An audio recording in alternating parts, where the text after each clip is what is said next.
All right, everybody, we're going to go ahead and call our meeting to order at this time. We've got a lot on our agenda, so we'd like to get started.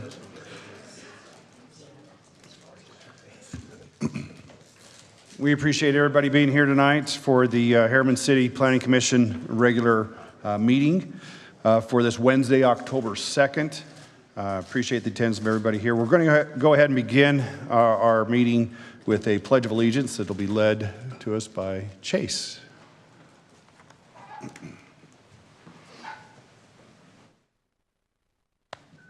Repeat after me. I pledge allegiance to the flag of the United States of America and to the republic for which it stands, one nation, under God, indivisible, with liberty and justice for all. Thank you, Chase. Appreciate that. We do have a full quorum tonight. We appreciate our members being here tonight. And I'll ask if there are any conflicts of interest by anybody on the board tonight. Seeing none, we'll move on. Just by way of information, item 3.4, the approval of minutes. That link was not available to us prior to this meeting, so we will hold the approval of those minutes until our next meeting. So with that, we'll move on to item 4.1, which is consideration of approval for conditional use of a planned center sign. And Sheldon, please. Right, good evening. As you mentioned, this is a conditional use request for a planned center sign. It's located down off of 6600 West and Harriman Boulevard. The proposed site is the Daring development. The site here is about a little over 3¼ acres in size. What the applicant is proposing is one location, an alternate location to the one that's on site. And this is just due to the visibility of the sign being placed on site, pushes it back about 100 feet from the right of way. The sign they're proposing is 16 feet tall, 12 feet wide, about 3 feet deep. It's 192 square feet. Per ordinance, they are allowed to go up to 16 feet tall, 16 feet above the grade of sidewalk, and no more than 200 square feet. The sign itself will be internally illuminated, and the finished materials are matching with the primary structures on the site. As I mentioned, they're proposing two locations. The first location would be on site. As it sits on site, it would comply with city ordinance. The second location, this would be off site, which does require approval from the city council to allow them to place that sign on public property. And in addition to that, they would be required to rezone that sliver parcel owned by the city from an A143 to C2 due to city ordinance not permitting planned center signs in the agricultural zone. Here's just a few site pictures for reference, so you get a general idea of the proposed locations. You can kind of see on the bottom right-hand corner there, the green dot is on site, the red one would be on city property. From what I can tell, it looks like that section there is actually probably used for retention at this time. But if you go a little further to the west, that's where the site flattens out. As mentioned, the sign does meet zoning standards and does meet conditional use standards as well.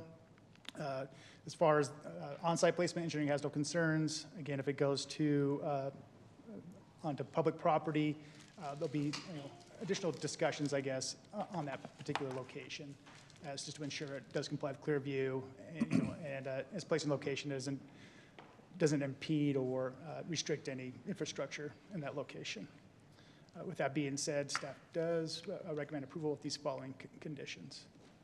Great. If you guys have any questions for me, we'd be happy to answer them for you. Sheldon, thank you. Any questions for Sheldon tonight? Okay. Sure. Thank you. Is the applicant here? Do we know? He should be. All right. Oh, he's right behind me. Okay. All right. We'll give you an opportunity then. Is there any additional information that you'd like to provide? Or did he? Okay. Thank you. Wanted to give you that opportunity. Thank you very much. All right. So this is just, this is an administrative item, so it is up for our approval or denial or continuation. If there's any discussion, Makes sense to me. then I'll entertain a motion. I move to approve item 4.1 with staff's 4 requirements. Okay, we have a recommendation by Adam. Do I have a second? I'll second. Second by Heather. We will do a roll call vote. We begin with Heather. Yes. Jackson. Yes. Brody. Yes. Adam. Yes. Forrest. Yes. Andrea. Yes. That motion passes. All right, thank you. We have a handful of legislative items that are on tonight. Before we jump into those, I just need to read, because each one of them are on for a public hearing. So I do want to read the city's public comment policy and procedure for public hearings. So the purpose of public comment is to allow citizens to address items on the agenda. Citizens requesting to address the commission will be asked to complete a written comment form, which is available at the back of the room, and present it to the city recorder. In general, the chair will allow an individual 3 minutes to address the commission. A spokesperson recognized as representing a group in attendance may be allowed up to 5 minutes. This policy also applies to all public hearings. So with that, we'll move on to item 5.1, which is review and consideration of a proposed Fourth Amendment to the Rosecrest Master Development Agreement. And as we talked about in the work meeting, I'll do a presentation on this one item.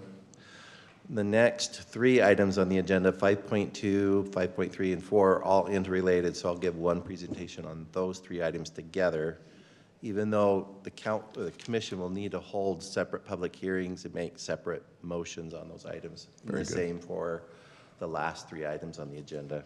Very good. This month is National Community Planning Month, by the way. Yes. All October. This means be nice to your city planner tonight, okay, your planning staff. I know that this was a lot for our commission to absorb. Thankfully, tonight's presentation is not the first time you've seen this. We've been talking about it with you. These development partners who are in the room tonight have come to multiple work meetings with the city council, and with the planning commission. We've tried to preload as much information as we can before this meeting tonight, but I know that these packets are very large and it's a lot of information to still work through, as well as not only for you, but also those members of the public who are interested and concerned with this project. So with that said, here is the vicinity map. Now this is the reduced area that is associated with a development agreement that the city has had for a number of years that we generally just called Rosecrest. This request tonight is to take the boundaries of that project and to shrink it down, because portions of this property have been sold and will be incorporated within other projects that you will see later on this agenda. So this is the reduced area for Rosecrest. This vicinity map is showing more specifically the property in question that would remain within the Rosecrest amended and restated Master Development Agreement, which affectionately we just call by its acronym ARMDA. So that is what's before you, is this amendment. In general, this is reducing those boundaries to about 255 acres. Within those acres, there would be 321 unbuilt residential units still associated with that property that potentially could be built over time under the conditions of the development agreement. As you will see in this larger presentation, there is an opportunity to potentially purchase this land and develop it with other sub-developers, or maybe possibly amend the boundaries of other development agreements. But that is what is in this current ARMDA amendment.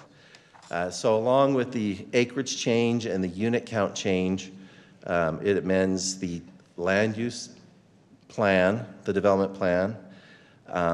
It does modify the terms of the open space designation. Typically in the past, when we've done these master plan or planned unit development communities, the city has a standard of 20% open space. And that open space can be a combination of natural, unimproved open space. Oftentimes, this is where we have ravines or steep slopes or just natural topography. Maybe we have a watershed or something that can't be or shouldn't be built upon. But we also get improved park space as part of that 20%. Essentially, whereas most of the Rosecrest property has been, or where it's been previously developed and other open spaces already been dedicated to the city, and the boundaries of this amended agreement really are reduced, the open space will be provided by others outside of this project area. And essentially we're saying we've satisfied the terms of the agreement in general. So it's being amended in that way. It's being simplified. It maintains the design standards that are in the current agreement, and the expiration date is not changing. This, again, is an amendment to the current ARMDA, and that is the expiration date in the current Rosecrest agreement. This is the land use plan that was last reviewed and approved by the City Council, and this is the reduced plan. Now you can see, obviously, this plan actually included a number of properties outside of this area. Again, this is the reduced area. And they broke down each pod, what is the kind of the development intensity or type, and the open space, again, the natural open space. So your role tonight, again, is to review and consider the proposal to conduct a public hearing. This is a legislative matter where you're making a recommendation to the City Council, who will make the final decision on this item. And then make a motion. In your report, we always include alternatives. But we're recommending they make a motion to recommend approval. And if you have any alternative motions or conditions or recommendations for the City Council to entertain, of course, you are at liberty to make that recommendation. Any questions for me at this time? Any questions for Michael? Okay. And the applicant is here if you have any questions as well. All right. Yeah. The applicant's here, more than welcome to come forward and provide any additional information, or if you're good, we'll. Okay. Any questions, though, for the applicant, since he is here at this time? No? Okay. We'll go ahead and hold those questions at this point. But again, we do have a number of items on for public hearing. So just for clarification, this is only, or I'm going to open up the public hearing, but again, it is only for this particular item on the agenda, which is this Fourth Amendment to the Rosecrest amended and restated Master Development Agreement. So with that, I will go ahead and open up the public hearing for anybody who'd like to make a comment in regards to item 5.1.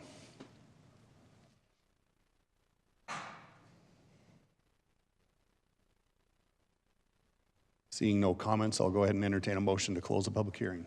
I'll make a motion to close the public hearing. I'll second. A motion by Heather and a second by Forrest. All in favor? Aye. All right, we'll go ahead and close that public hearing. Any discussion from Planning Commission on this item?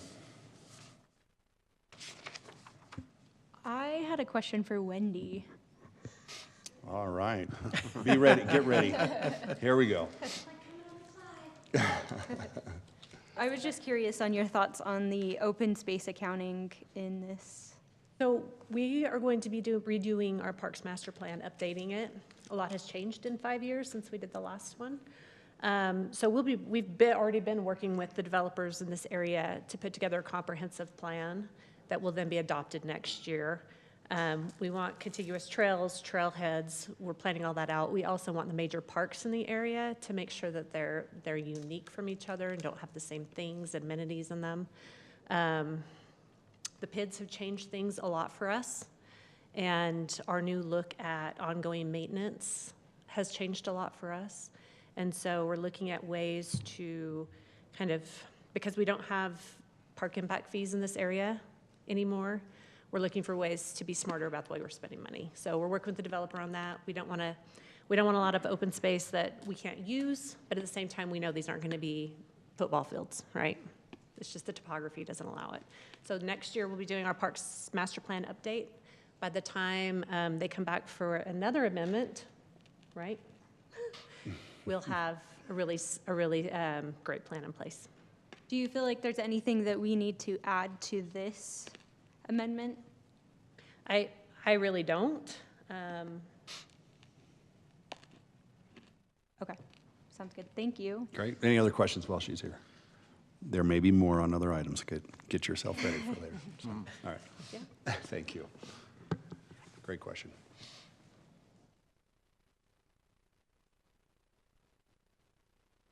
Seeing no discussion, is there a motion?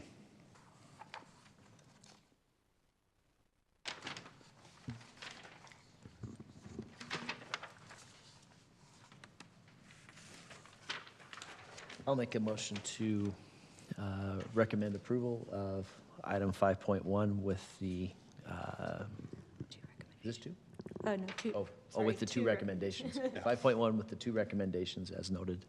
I'll second. Staff. All right, we have a motion by Jackson and a second by Brody. We'll do a roll call vote on this as well. Brody? Yes. Jackson? Yes. Heather? Yes. Adam? Yes. Forrest? Yes. Andrea? Yes. All right, very good. Thank you. That moves forward with a positive recommendation for City Council. Again, made point of clarification, as these are moving forward, these are recommendations to City Council. There will be opportunities as well moving forward to provide additional comment if they're so needed when they go before the City Council at that time. So Michael, we'll move on. As mentioned, items 5.2, 5.3, and 5.4 will have a single presentation. And then afterwards, we will have individual public hearings for each item and then motions as well before we Yes. progress to the next one. So. And I would, and you've always been good at this, following the staff presentation, of course, the applicant would like to have the opportunity to address you. Absolutely. Or following the public hearing, again, have an opportunity to answer additional questions. Very good. Yeah, thank you for that reminder. Now, this application is a new master development agreement known as Panorama. But as I mentioned previously, some properties that had been vested in Rosecrest are being transferred and moved into this new development agreement. It's a new development group. It's DAI Utah, which is not a new entity to us. They've done a lot of development in the city as well as throughout the state. And in addition to these entitled or vested properties under Rosecrest, there's also a variety of vacant properties and other property owners that they have secured through contract or direct purchase and have folded into this new development agreement. Now, the development agreement, of course, is proposing land use changes or plans, and they need to be aligned with our current general plan and our current zoning map. So that's why we have 3 items before you: the general plan, the zoning map, and then the actual MDA. Again, this is our vicinity map, just showing, kind of in the center of this image, the property. We do have this kind of disconnected island next to the Salt Lake Community Campus to the northeast of Mountain View Corridor here. That's also part of this project area. This is just an overview of what's in the proposal. Again, they're proposing to amend the general plan to be aligned with the master development agreement, amending the zoning map to do the same. It transfers these development rights that are in the Rosecrest ARMDA into Panorama, entitling these vacant properties that have not been, part of any other development proposal, establishes new standards and new design guidelines. It also facilitates the completion of Juniper Crest Road, which I know when we had the community open house, as mentioned about 8 months ago, that was a big issue. A lot of people were very interested in seeing that road completed and also some enhancements with that boulevard, that right-of-way, as well as looking at opportunities to coordinate open space improvements. As Wendy just mentioned, we've been really challenged, like a lot of us, right, with the inflation, everything, and the wages. It's just been so hard to develop these parks. So we want to make sure that we're aligning our resources in the most optimal way. And this developer, as well as the next group that we'll be talking about with Wasatch Commercial, they basically have committed, saying we will defer our expenditure and dedication of park space as the city tells us to, right? And we want to update that park plan to coordinate that. So that's the other kind of element of just this general cooperation among all these different property owners in achieving park and open space improvements. So the general plan, this is our current general plan for the project area. And then this is in your packet, the amended general plan. The general plan that's being proposed is consistent with the zoning map changes that they also want to make. And again, this is the current zoning map. And then by reference, this is the amended zoning map that's in your packet. One of the things that is interesting is we do have a hillside overlay that the Commission's very familiar with that restricts or limits, it doesn't prohibit, but it does limit development within areas that have a slope of 30% or greater. This kind of yellow line shows that hillside overlay. But as you can see, it does not affect the Panorama project. We asked specifically if there were any concerns, and we did this little quick study, and so it has no effect on Panorama. This is their land use plan that was included in your packet. You can see the different densities and types of development they're proposed, including commercial. Design guidelines is one of those items that is attached to the development agreement itself, and this is something we've talked about over time. This is an area that the commission, you have an opportunity to express either additional design guidelines or standards or whatever you think is appropriate for the community. Again, your role is to consider these proposals, conduct public hearings, and make a motion to recommend to the City Council for further or final action on this item. Any questions for me at this time on this item? Does not look like there is. Thank All you. right. Chase, did you want to come on up? It's your opportunity to come and provide us some additional information, please. I had a little bit of a presentation prepared for this as well. It had most of the same slides that Michael had used, so I don't think we need to belabor that. I don't know if you have it though, Mitch, if you could pull it up just so we can go through it, but we're glad to be back here for the umpteenth time. I don't know how many times we've been back. Not to say that those haven't been productive, but we're happy to be here for a public hearing and to get some feedback and make some progress towards getting this all approved. A few things I wanted to point out is with this presentation, we actually put all of the slides in here from Rosecrest and South Hills just so that we could bounce back and forth pretty easily between them if questions arose that required us to do that. And so these first few ones you've already seen. Again, this is the existing Rosecrest boundary, what will be after the ARMDA is approved by the City Council, their land use plan. And then now we get to those items that Michael had just talked about, the general plan amendment that we have. This is the existing general plan in place and what's being proposed. We don't show the area kind of south of where Panorama is located. It's shown in the existing general plan just to kind of show the interplay between the different areas, but this is what is being amended with our application is the area here. Again, same thing with the zoning. This is the current zoning plan, and then we're only showing what would be amended as part of our plan. And I will point out, this was a little bit different for us and maybe for the city as well, how we backed into these zones and general plan designations. What we really did is we looked at the topography, the ownership, the road layout of the backbone road, and kind of designed units and uses around those things first. And then we backed into from there what we thought was an appropriate zone given the regulations within the city code. Same thing with the general plan. So rather than saying, hey, this is our 5-acre parcel that's designated, as neighborhood 2 within your general plan, we really kind of laid out the units first and then backed into what the general plan and zones would be. And as you kind of go back and forth between these, there's not a ton of change. It looks like a lot because you have a lot of the A143 area that is just that unentitled land that Michael had talked about.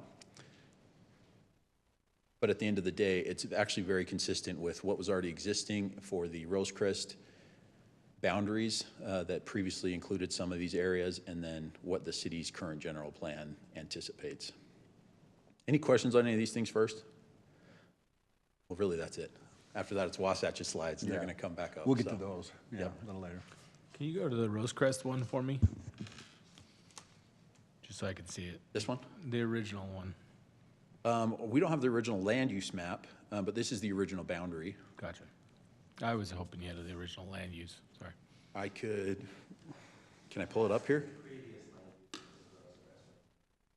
Oh, okay. It was just more so I could compare it quickly, but it's fine. Any other questions for Chase? So that's actually been one thing that I pointed out in previous presentations and meetings with the council is if you look at the number of units entitled under the existing Rosecrest ARMDA, the number of units entitled under the Wasatch Amendment, the Fifth Amendment, and then you look at this unentitled land, that's about 190 acres, and it adds to that overall project area between those 3 developments 660 units. So it's a density of just over 3 that would be added to what's already existing and entitled within the Rosecrest, ARMDA, and the Wasatch MDA. Now, that doesn't mean all 666 go on those 190 acres that are entitled, and that's where the interplay between the different parties and developers has kind of worked out and flushed itself out through this, so that what's being added is approximately 660 units to that area. Thank you. All right, we'll let you have a seat, and we'll go through some processes here and public hearings. So again, we're going to proceed with item 5.2, which is the review and consideration of a proposed general plan amendment. So this is just for the general plan changes. And so with that, we'll open up the public hearing for any comments on the proposed general plan amendments for this development. If you want to make a comment, please come forward and state your name, and appreciate you being here.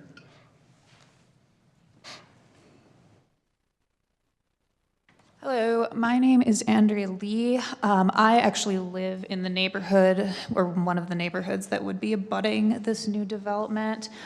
I quite dislike the change in the plan that adjusts the open space, that basically adjoins the commercial zone to the left. It was changed from open space into a townhome development. It is very, very close to the current townhome development that we have. It's basically like directly behind it. It also is currently a place where a lot of water collects, a lot of drainage, including from our neighborhood. It basically gets flooded every time there's a rainstorm. It also is a path that people use, like people use bikes on it, people walk on it right now, so I just really don't understand. I guess I understand, but I don't feel that it's really in the benefit of the people that already live there. And yeah, it's kind of odd to me that it's placed directly behind this commercial zone. Like there's a commercial zone and then there's a really tiny strip of townhomes that it kind of just looks like it's in the middle of nowhere. It's not close to any other homes in this development. So it's really just kind of odd to me. And then I also just have maybe one question that either the council or the developers could answer, and that's related to, so part of this land right now, in my understanding, is being used as a mine. Like, what is the timeline for all of this to transition? We'll take your comments now and then and your questions, and we'll get back to you. Thank you. Thank you.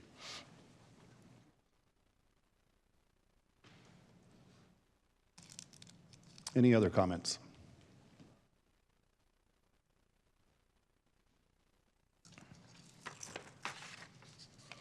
All right, seeing none, I'll entertain a motion to close the public hearing. Oh, we don't have anybody online, do we, on these, right? Okay. I'll make a motion to close the public hearing. Okay, we have a motion by Forrest, Second. second by Adam, all in favor? Aye. Aye. All right.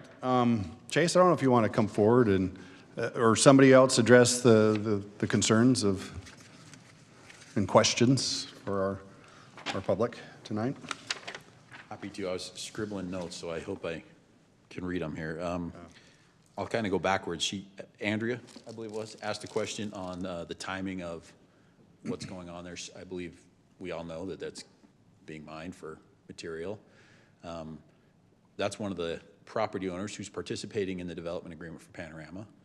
Their commitment is that once this is approved and once we have a public infrastructure district in place, Juniper Crest would actually go right through there. And so this is what would actually kick off the development of that area. There would still be some mining that would have to occur simply just because of the topography out there. Yeah. And it would be consistent with the plan that they already have in place. But this would be the impetus to get them to move forward with development in the timing of Juniper Crest. Okay. Some of the other items I heard were some where the open space is positioned and where it was previously proposed in the Rosecrest Development Agreement.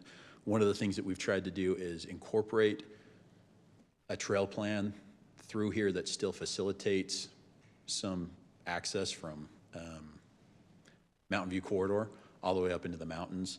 We don't have that shown here, but we can pull up the design guidelines that depicts that trail master plan and the park improvements.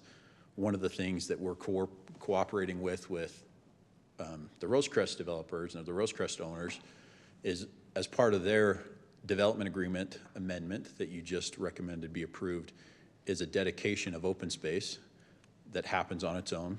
And then in our development agreement, we come in and make improvements to that. So that's where those independent obligations are that are still kind of cross-collaborated between developers. So those are things that we're trying to improve so that we're not taking that away, what residents are currently using out there in terms of trails and open space access.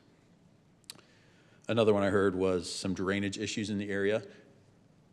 As crazy as it sounds, development often cures these things, right? We have requirements from the city about how we manage the storm drain, and that will all be alleviated through future development in this area. Were there others that the Planning Commission Any other questions needs that me to address? you heard or want to ask? Yep, Brody, go ahead. Go ahead, Brody. Oh. We'll I start was on just the trying to end. figure out where the little strip of, I guess, townhomes is versus commercial. Yeah, if we can go forward on a few slides. I'm looking at it here. I'm sure it's on this one here. Right here. Yeah, It would be, right, okay. I'm gonna Well, go. Right there. I'm gonna go to here. Can I go to this one? No, that's fine. I'm kidding. I think that, yeah, the other one showed it. Is there one I can draw on? People were drawing inappropriate things and you had to get rid of it, I'm sure. Probably. I think what Andrea was referencing is the commercial corner right by Juniper Crest. There's a little brown, long rectangular box. Wendy's going to come highlight it for us, maybe. It's this one right here. I guess Oh, not. yes, thank you. Mitch There has you got it for go. us. Somebody's drawn it, right there. That's the area. Yeah, I was noticing that out as well. Yeah. So this was previously, all of that commercial corner was previously mixed use. Right. And what we've tried to do is say, okay, now here's the defined commercial and then here's the defined residential area. So I'm not going to disagree with Andrew that it does take away some of the open space that was there. Again, we have trails planned through this area so that there's still some access. And we've taken a lot of those improvements, which I don't know what they would look like through there, but we've planned improvements within the within the Panorama Park area, which is those two green spaces kind of to the southwest of where that's located. And if I remember right, you guys reduced commercial in this area. Wasn't there a little bit more commercial on the other side of the road too, but didn't make sense to do that much commercial? So that's a great question, Brody. What we've done is the previous plan, and Michael has it in his presentation, shows a mixed use area.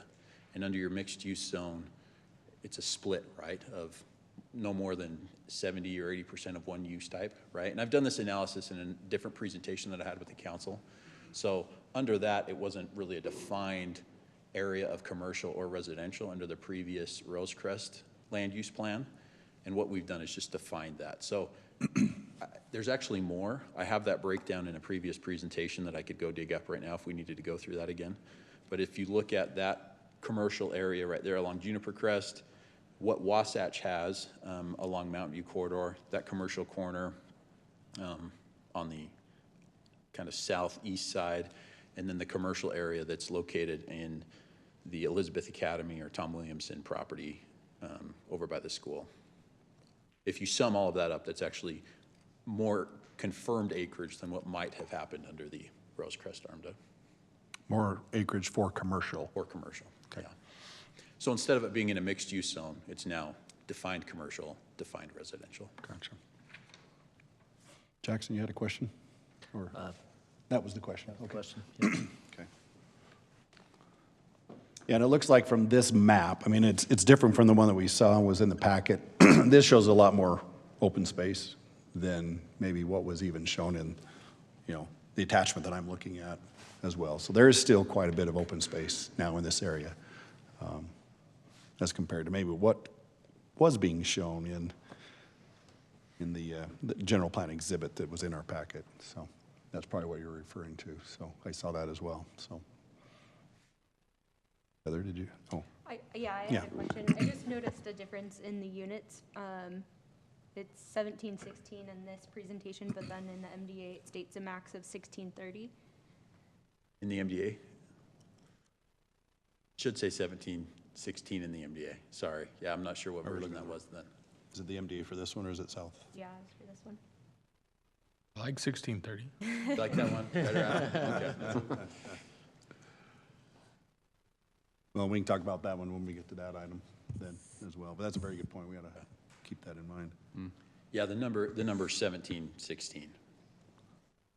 That was one of the, you saw on all of these saying, we just need to clean up all of these references to be consistent. One of the challenges, as you know, is that there's been just a lot of moving parts. There's, how many different property owners are involved in this? Just in Panorama, there are 12, Yeah, but Yeah. overall, 15, yeah. 16. Anyway, it's been very complicated to keep everything updated. So Chase, how many units are in that little strip? By the commercial corner, Yeah, that's an apartment. 158. okay. It's an apartment? Yeah, it's apartment. Okay.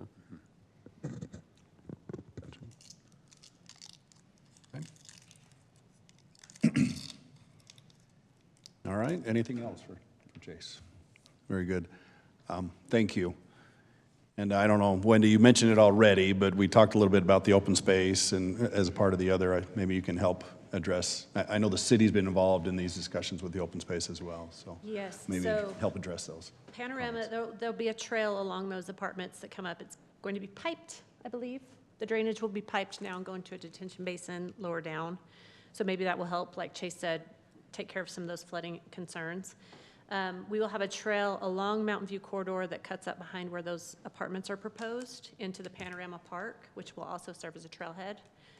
So we're really looking at connectivity between Juniper Canyon Recreation Area and this area to extend up into the foothills. So Great. just try to connect all those pieces together.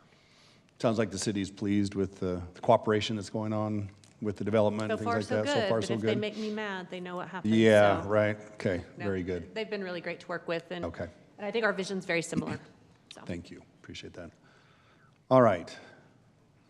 Any further discussion? Again, this is on the general plan amendment. We're still discussing item 5.2.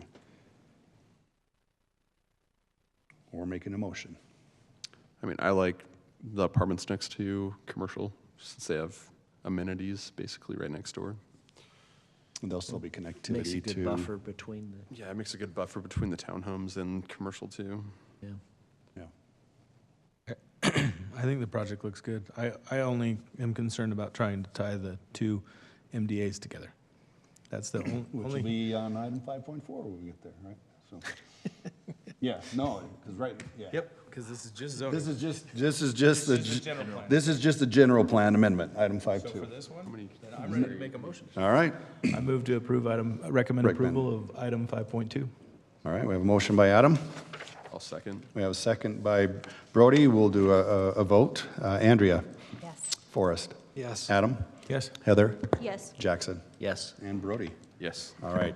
Item 5.2 moves forward with a positive recommendation for a general plan amendment. We will move on to item 5.3. Again, we've heard all the presentations. This item, 5.3, is for the proposed zoning map amendment. And again, at this time, I'll go ahead and open up the public hearing for any comments on the proposed zoning map amendments for this project.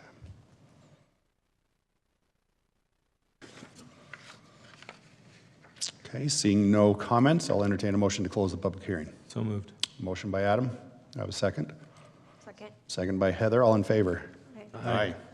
All right, so any discussions on item 5.3, the zoning map amendment? Nope. I think it makes sense. Yep. Along with the general plan. Okay, I mean, with the topography, kind of Yeah. how they clustered makes sense to me. yeah.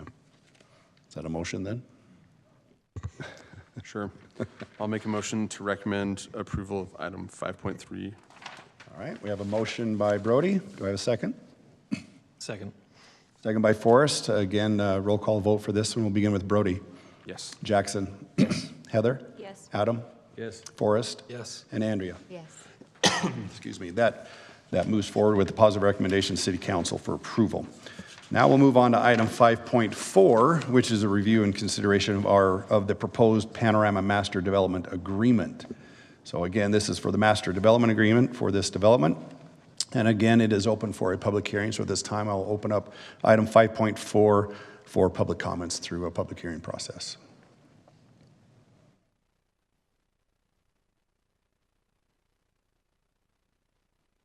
Seeing no comments, I'll entertain a motion to close the public hearing. So moved. Motion by Adam. Second. Second by Heather. All in favor? Aye. Aye. With that, we'll have a discussion on item 5.4. So I just. Here we go. I personally think we should recommend a fifth recommendation to the city council, still a recommendation, that they should consider tying the two development agreements together. It's their decision. All I'm saying is I think we should recommend that, because they impact each other so much. I personally feel differently about it just because, I don't know, tying two development agreements together, just they have mutual interests, but overall, it's like if one doesn't perform, they're going to have to make adjustments to what they're going to build initially to make it work. I guess I just don't share the same worry there. That's my 2 cents.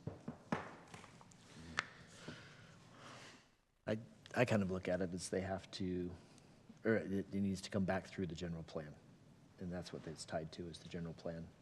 And in doing it tied to the general plan, then it's tied to coming back to public review. So if something does go south, then it would have to come back through the city. And I'd like to ask Chase a question. I'm here for you. Well, that's too Forrest. bad. I was going to make him sit down because they had minutes. But no, that's fine. Go ahead. Yeah, So question. one of the major concerns that people have is the completion of Juniper Crest getting into Mountain View, and especially with the development of this size and scale, you know, they're already kind of like a cul-de-sac because there's no connection. In your MDA, there's nothing that clearly marks or discusses that intersection, that the extension of that road. And maybe this is a question for the city, not for you, but I wanted to give you a chance to talk to.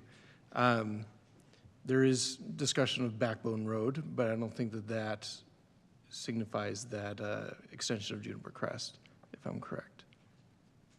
Is that correct?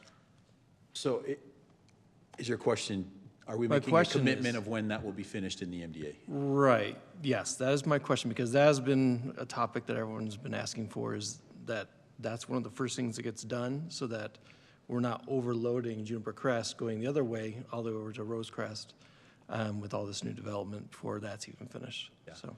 The short answer is that needs to finish before we can build pretty much anything within our project. So we're highly motivated to go in and get that done. Okay, but is there anything in the MDA, because I didn't see anything in the MDA that specifies that? We haven't made a commitment as to that portion of Juniper Crest, no. Okay. But May I not mean, be specifically mentioned, but it's probably a requirement to be able to even have access to the property to be developed. It's the chicken and the egg thing. Yeah. We can come in with a plat, but we're not going to be able to pull any building permits because we won't have secondary access. So Right. we would need that to make that happen. So That putting said, I don't think we're opposed to having some outside date that we agree to Right. on that. And our hope really is that once this is approved and we have a public infrastructure district in place, we're only about 6 months out to get that completed and opened up. Okay. But no, short answer, we don't have a commitment within our MDA to when that will be completed. Heartburn if we made a recommendation putting that in there? No? Okay. I think that's good. Yeah, good recommendation.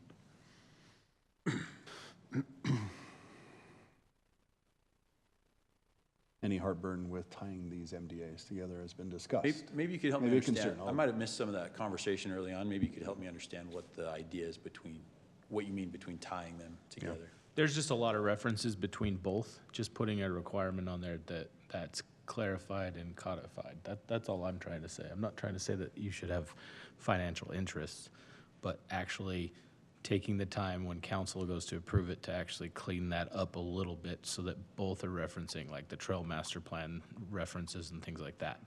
I think that needs to be part of the requirement for both MDAs. Michael, it looks like you had a thought there. And Chase, you may recall, we had discussed adding some additional language in the MDA. I think to do some of what you're talking about, Adam, we need to beef up that section a little bit more. Just Because one MDA references certain things, the other one does not. It'd be nice if they both referenced like the park master plan is what you're getting at. So And, basically, I'm yeah. kind of looking at like park master plan, roadway master plan of this area. yeah. So maybe I That could- would make me more comfortable. That, it's just, to me, they, Well, that I sounds get that like they a- have to stand on their own. Yeah. Having those kind of references, and I know you have some of that, and I know the other kind of have some of that, but it's just not clear. So you're not stating that the two MDAs need to be connected to each other, they just need to reference the same information. They need to reference this, Like- this standard. I almost could see like Okay. a joint study that is created that is the roadway master plan and the trail master plan, and both reference the plan. Yeah, That would make me comfortable. gotcha. What do you see happening if, like, one of them doesn't go forward and the other one does? Because it's now referenced to the master plan that both were created that looked at the roadway, it would protect the city. That's what I'm trying I to just think they'd have look to at. make changes to it if And one if of that them happened, didn't then they'd proceed. have to, Then they'd have to come back They'd have and to we'd come have to go back. through the whole discussion, but that would at least protect the city from a roadway and a trail, which is the issue we're having. Water, I think, will protect itself just by the nature of trying to develop, but the roadway infrastructure and the trail, and the parks, and the parks, all those amenities, that's what I'm trying to say, is I almost think kind of like most of these development agreements in the old days used to develop their storm drain master plan, their water, their transportation master plan, basically create one between the two that they both reference. And I think you already have that. I'm just saying, make an exhibit that points to the same thing. I kind of get what you're saying, because I mean, there's kind of, some regional style parks, right? It's like, Yeah. if one of them goes forward and the other one doesn't, then likely they're going to make a change to the park size or amenities in that. I would say there's regional parks as well as there's moderately regional roads that convey traffic between the two. And so that's where I'm trying to say, referencing that. I was just going to add, the Backbone Road, No, and that's what I'm saying. You guys reference the Backbone Road, and I love it, but it's not in it's the, on all of Panorama property. It doesn't touch any of Rosecrest property. Gotcha. So we control all of that. and I think that We're gonna might be come into just development. understanding which lines. And so that's where I'm saying, just having that referenced as, for lack of a better word, a transportation master plan for this area. Just a little exhibit that shows that, and a little exhibit that shows the trails.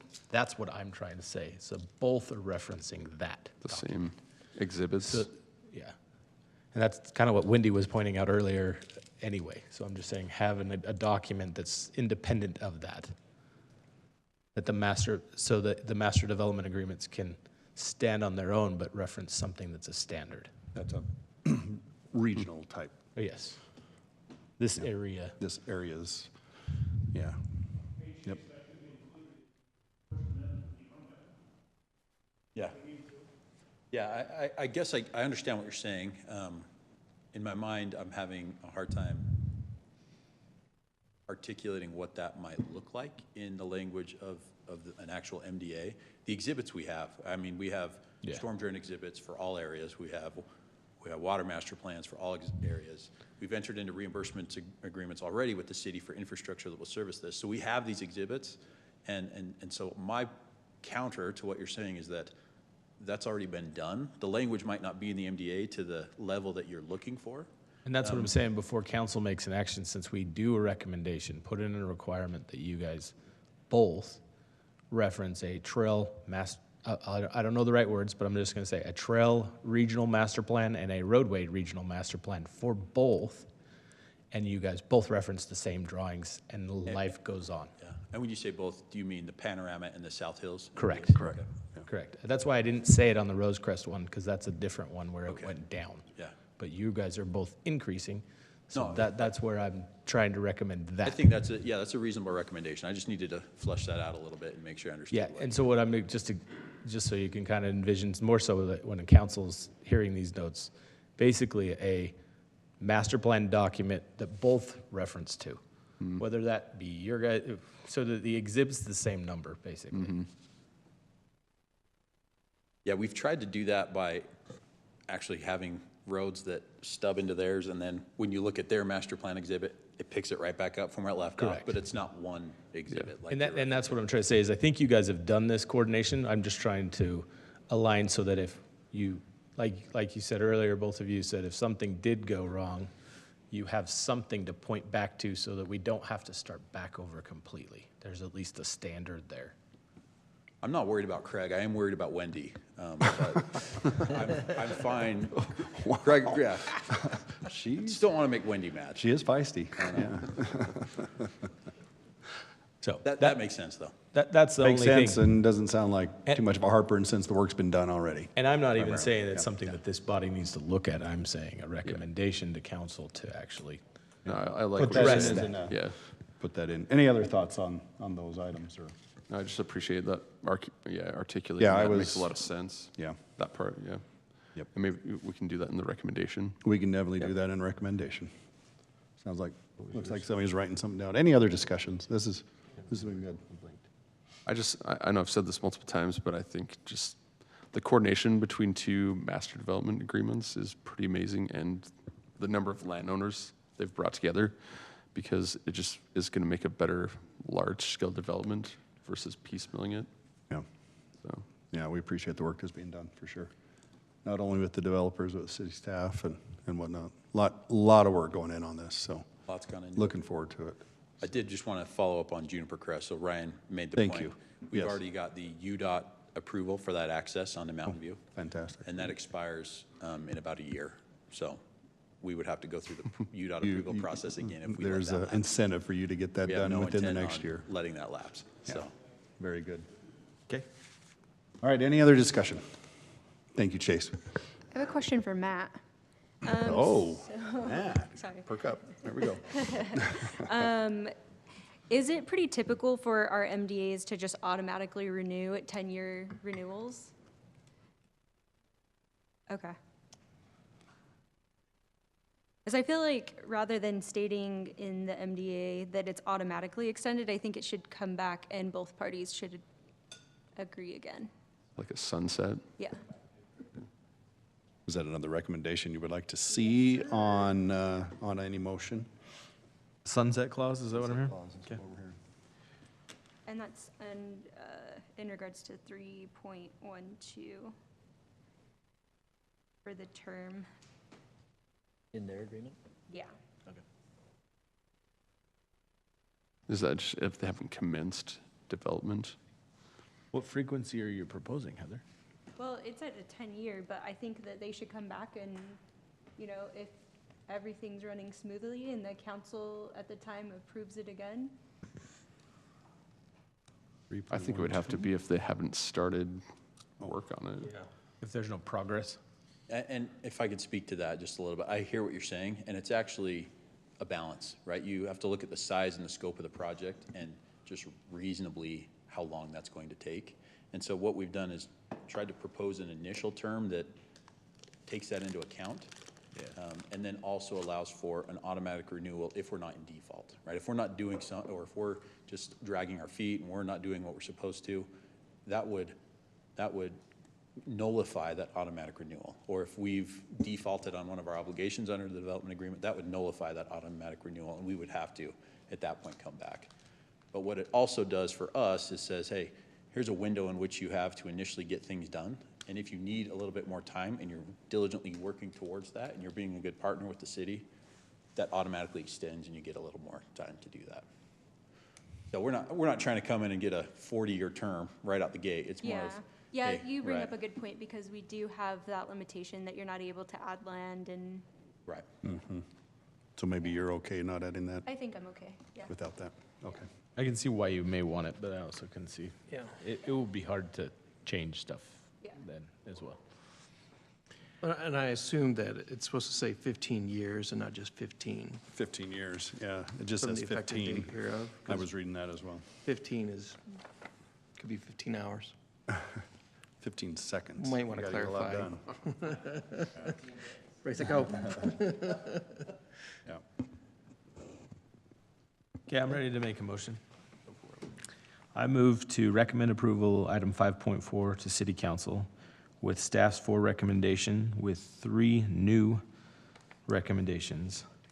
One being that we address the timeline for Juniper Crest Road's construction completion.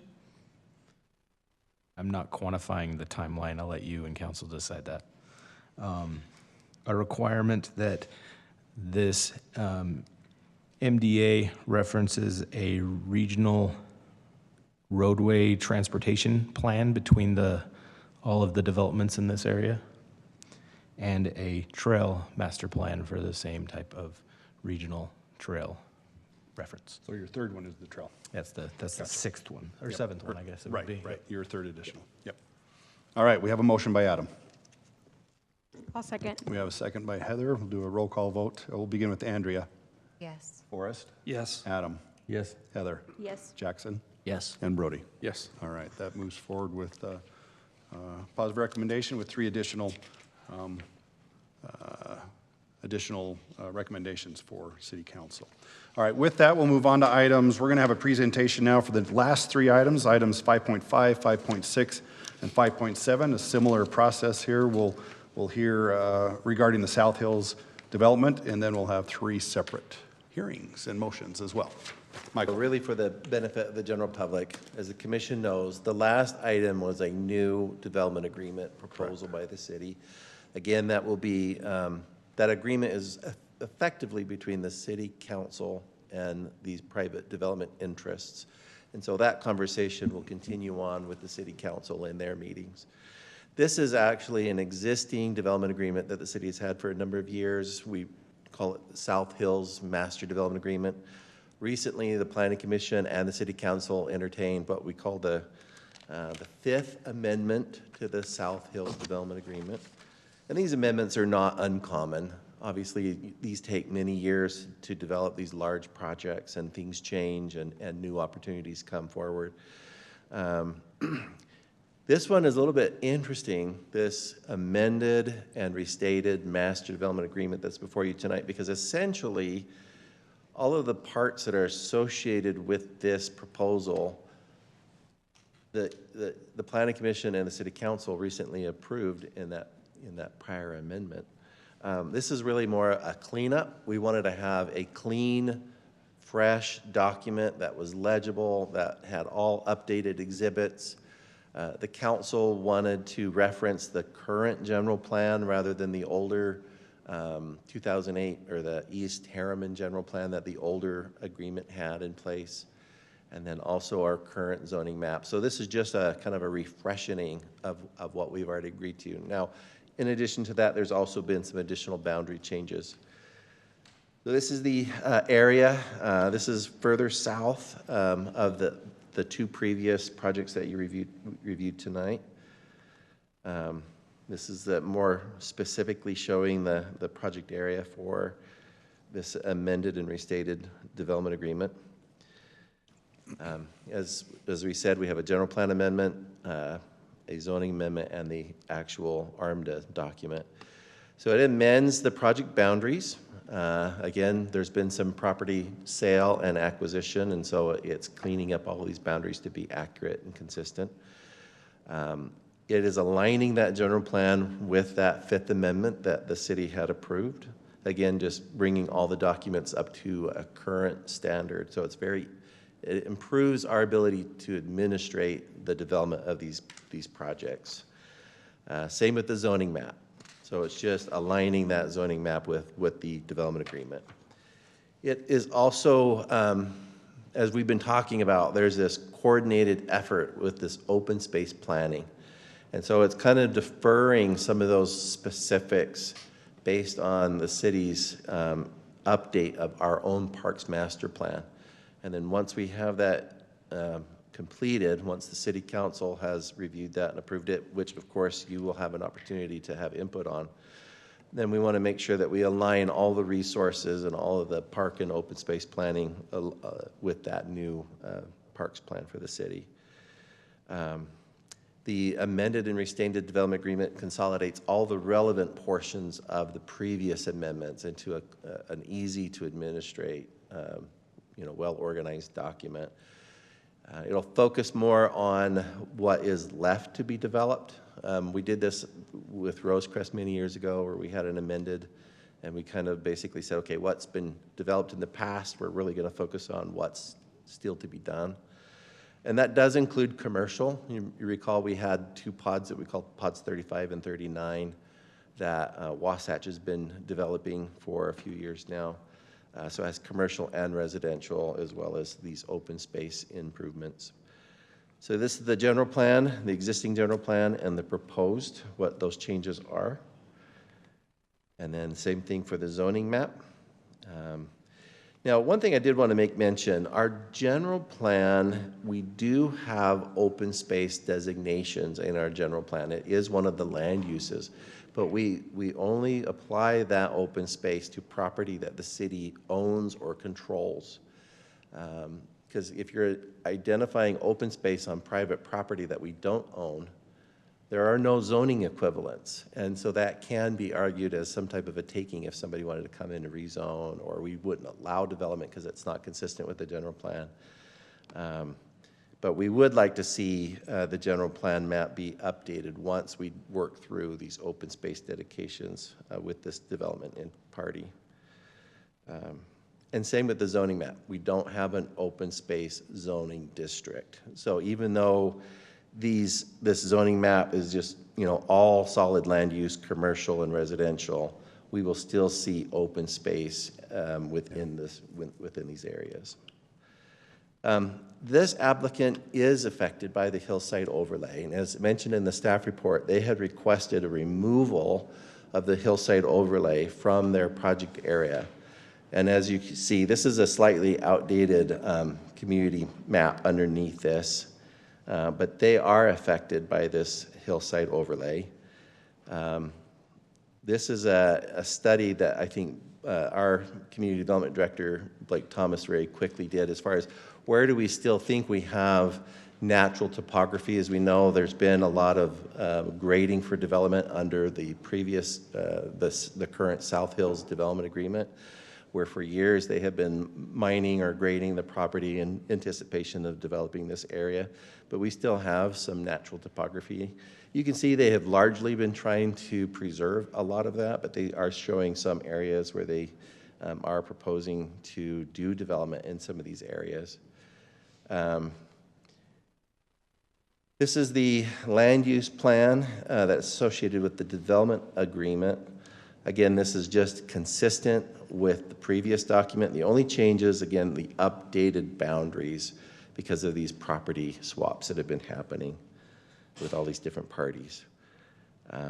In your packet, we included kind of a block level or street level plan showing where all the lots are going to propose to be constructed. Now, this is conceptual. We all understand that as we work through development and engineering requirements, public safety requirements, and sometimes things change, but this basically is kind of showing us the general direction of where we think these things are going to line up.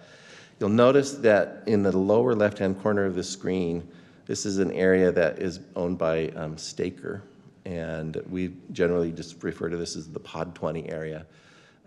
They have tried to cluster their units as far away from Camp Williams property as much as they can, because there is an obligation from the state that we share these plans with the military, because they're interested in trying to create these buffer zones. They want to preserve their ability to continue to operate and do all the training and all the facilities that they have with Camp Williams that the federal government is invested in. We sent this plan to the camp, and we received a response back just today saying that they had concerns with the zoning amendment, that they were not supportive of changing some of these zones.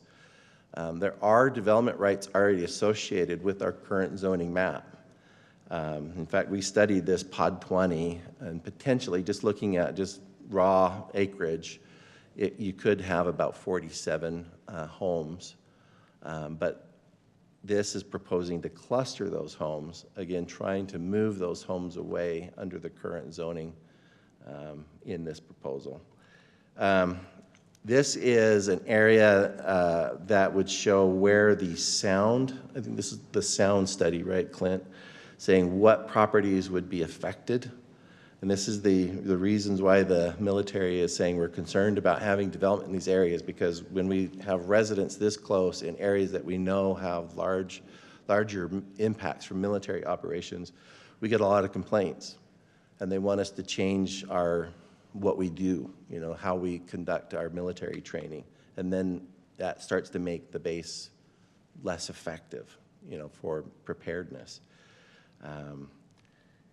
This was something we talked about in our work meeting. You all received a letter today commenting about this. So, sorry, can Yes, you go back to yeah. that real quick? Just a quick question Yeah. on that. So it looks like the affected lots on there are for that area that's indicated by the yellow. The noticeable distinct may notice some vibration, but it's not within the very loud or may startle area. Is that what I'm Yeah. seeing from this Clint figure? put this map together Yeah. quickly today. So there's another map that they sent to us. Yeah, you're right, the purple is kind of the high. The high end, The high yeah. decibels, I think between Yeah. 115 and 130 plus. This map shows there are two conditions. One is neutral weather condition. Right. And one is maybe it's called adverse weather conditions or something like that. But during different weather occurrences, that sound can spread even further. So that purple area in the second map that they gave us actually further yeah. in. And Okay. I think so. In this lot, in this configuration anyway, is about 226 or something, 5 Yeah. lots. And the other one, with adverse weather conditions, I want to say the lot, it affected upwards of 450 lots or something like that. What do you mean by adverse weather conditions? That would probably be better explained by the camp. Probably adverse for increasing the amount of sound and vibration. Yeah, I was just curious, is whatever that that winter? condition Yeah, is, like, The cloud layer actually, Clouds, yeah, probably Yeah. clouds, right? Overcast and, yeah, keeps the sound. Yeah, exactly. so with that said, I wanted to show you, so these are the, in the staff reports, the different recommended amendments or recommendations to the city council. So on the general plan, we're certainly just recommending approval. Again, that's consistent with the land use plan that we previously had approved in the last amendment. The zoning amendment, recommending that we don't remove the overlay from areas where we still have natural topography. Where can we find opportunities of preserving that natural open space that we currently have? And again, it looks like they're trying to work towards that end as well on their end. They were just thinking that it would be just simpler if they could just remove that overlay and not have that encumbrance altogether. So this is kind of like trying to find some middle ground there. And then on the master development agreement, adding, in response to the military comments today, wondering if this might address or help mitigate some of those concerns, is requiring a real estate disclosure so that when somebody buys into this neighborhood, they understand what they're buying into, what those military impacts will be within pods, I think 12, 13, and 20, I think was what was identified. So again, that would be attached to the development agreement, not to the zoning map or the general plan. And this is just one idea. You know, there might be other ways of trying to work through that, but this has been done before. I know our city manager has worked in other communities with military interests and has seen this kind of program administrated. Very good. Any questions for Michael on this? So this covers favorable weather conditions, 12, 13, and 20. What would be the pods affected by unfavorable weather conditions? Is it the same or is it? No, it's not the same. We just did, It's significantly. So the map that I made based off of the information they provided, it's about 700 lots in that development. That's just based off, but the pods, I mean, it's almost all of the pods that are affected.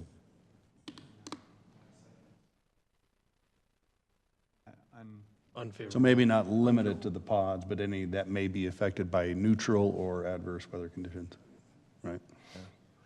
And I apologize, Clint, I know Yeah. you did this quick study this afternoon. I didn't realize you had made a second map on that other Yeah. condition, so. Oh, that's a very valid point. And I guess what the frequency might be of that too. Yeah. I think, Well, the definition of the unfavorable weather conditions.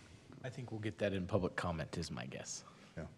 It's my understanding that someone from the military is here to potentially address you during the public hearing.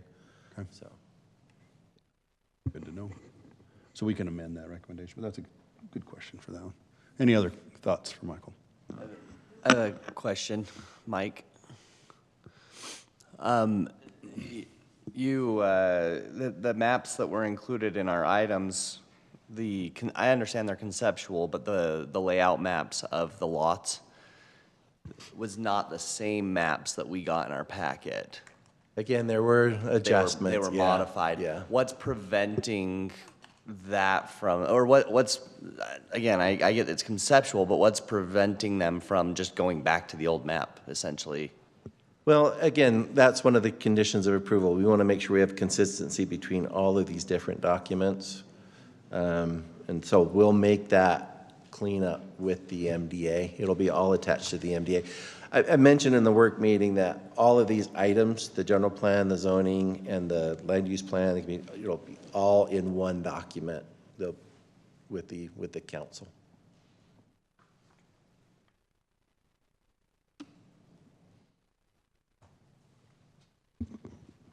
Okay. Thank you, Michael. We'll go ahead and, Craig, if you're here, is there any additional, is there any additional information you want to provide for us as well, whoever's? Okay. No, that's fine. I saw Craig on the list here, but go ahead and state your name I know for us, you're please. familiar with him. Yeah. My name's Leif. First of all, thank you, staff, commissioners, our adjacent developers. I remember back May of last year, we had a joint planning city council meeting where this first came up, and 16 months later, we are here, and we are very grateful and thankful that everyone's worked together, and we are very appreciative of the hard work that everybody's put in. Really, everything was just said by the city planner and the adjacent developers and yourselves, so I really don't have too much to add on, but that we are open to any recommendations. As our previous meeting with you, we addressed every single recommendation. Once that went to council, we addressed every recommendation. Craig said it, I think, in every single meeting going back 2 years, we want to be good partners, and nothing's changed. So I really don't have too much to add, but we'll answer any questions and are open to any recommendations. Okay. So you heard the discussion we had before on the others, trying to tie together. Adam, had any concerns or thoughts on having a master plan for a regional master plan for roads and trails and making sure that that's referenced in the agreement? Is there any concerns with that? No, on your end? no concerns Okay. whatsoever. That's kind of been why this has all been Absolutely. bundled together, is Yeah. that was kind of the process. But as Chase mentioned, if we need to insert some language that clarifies our solidarity together, we're completely open to that. Perfect. Any other questions for? Nope. Okay, thank you. Thank you. Appreciate your time. All right. So we'll begin the public hearing process with item 5.5, which again, this is for the proposed general plan amendment. So just the general plan amendment. We will open up the public hearing at this time.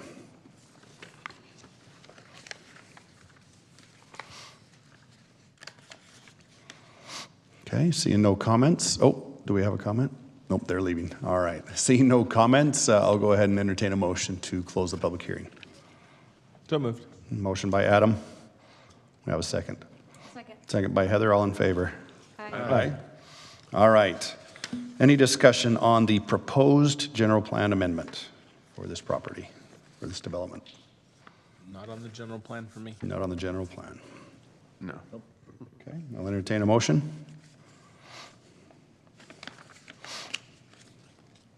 I guess I'll do it. Yeah. I move I'm sorry, I'm just trying to keep track of which one. It's I'm on. 5.5. I would move to approve recommend approval of item 5.5 to city council With staff's with staff's recommendation. recommendations. Perfect. We have a motion by Adam. I'll second. Second by Jackson. We'll do a roll call vote. We'll begin with Brody. Yes. Jackson. Yes. Heather. Yes. Adam. Yes. Forrest. Yes. Andrea. Yes. All right, that item moves forward with positive recommendations to City Council. We will go ahead and move on to item 5.6, which is the proposed zoning map amendment. So again, the zoning map amendment for this development, and we'll begin with a public hearing at this time, and go ahead and open up that public hearing if there's anyone who'd like to make comments on the zoning map amendment.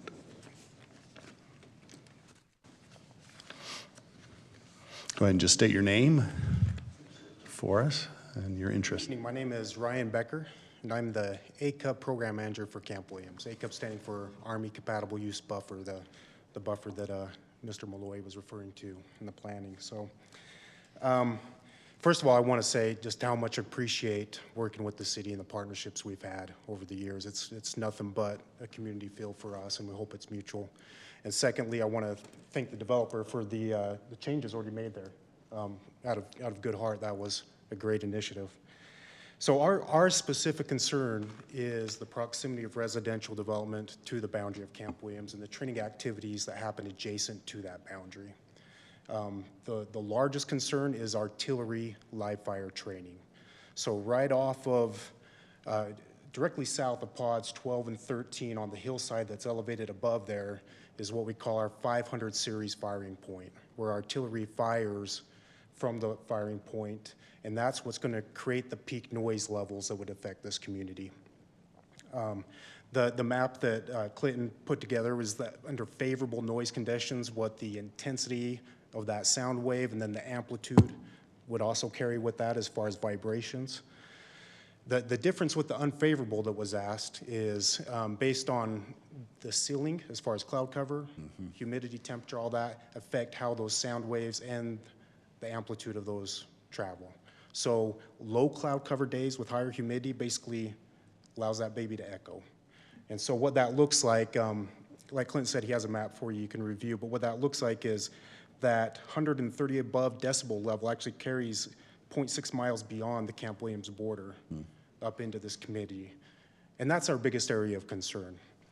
And so we realize the developer already has entitlements and the zoning allows development here, and we're not trying to change that. But what we do not agree with or support is and we just a recommendation to not change the agricultural single family zoning to residential and increase the density, increase the impact. One, just out of concern for our training mission and the future of it, but then two, out of just community quality of life. For those of you, which I assume is everyone here, lives in the community, you've heard sounds forever. It's part of day-to-day life, you're used to it. But often when we have new folks move into the community who aren't used to it, even non-frequent sounds tend to create a perception of constant noise. And so that's it. Pending any questions you have for me. Great. No, at this time it's public hearing, so we'll take your comment under advisement. I think we take it as a comment, but we may ask him to. We may ask, in a yeah, we may different ask, vein yeah, in a different than vein. public We- comment. Correct. We're taking public comment right now, but that's right. We'll reserve the right to have you come back up for any questions. Yeah, stay Yeah, close. more than happy to. Thank Yeah, you. thank you, Ryan. Thank you. Any other comments from the public? All right, seeing none, I'll go ahead and entertain a motion to close the public hearing. So moved. Motion by Adam. Second. Second by Heather, all in favor? Aye. Aye. All right.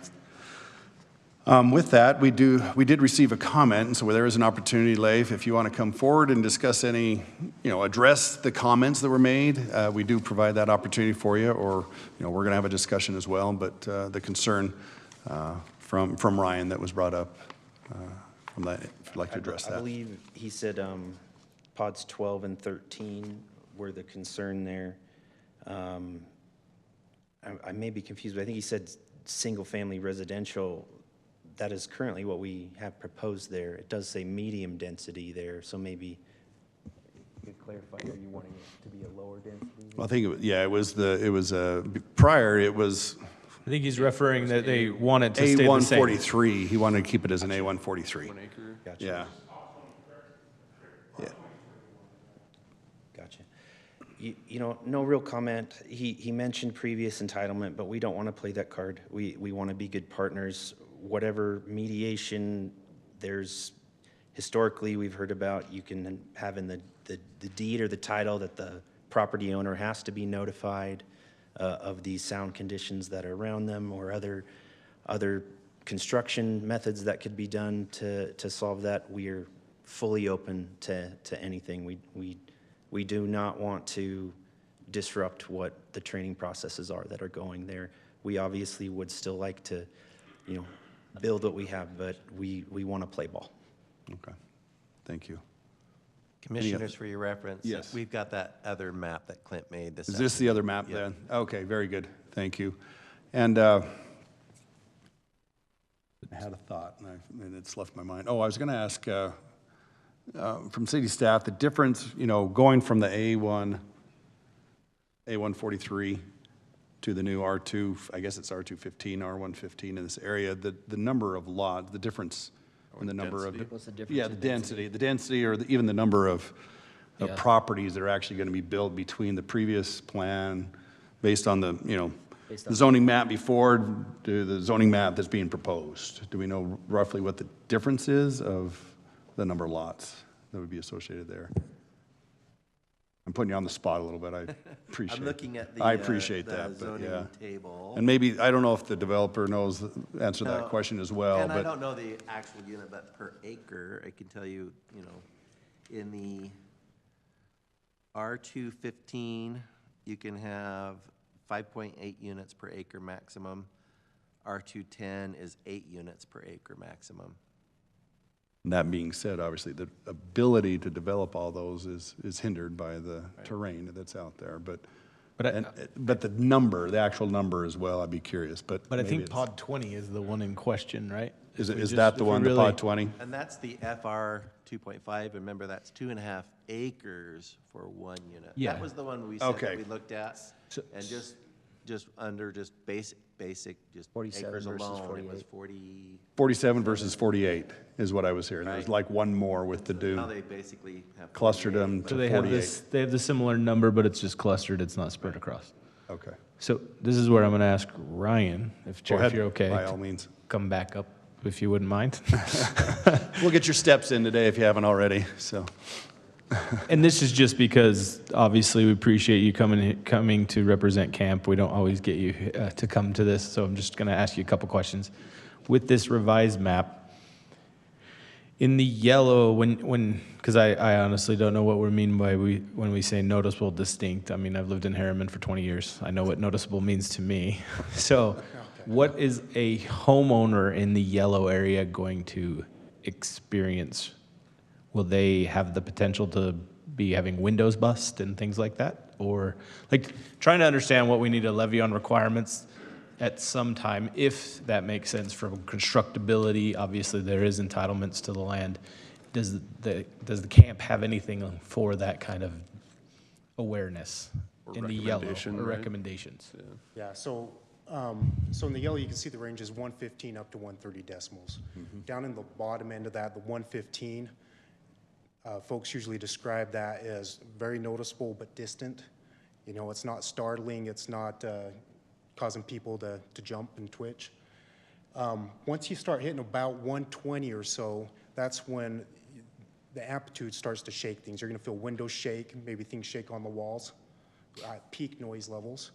And then 130 and above, that's when folks describe it as very startling, loud, windows and things are definitely shaking at 130 and above. How often are you doing 130 activity. 130 activities? I understand it depends on weather, but how often is this happening? What's the Correct, yeah. frequency we're talking about?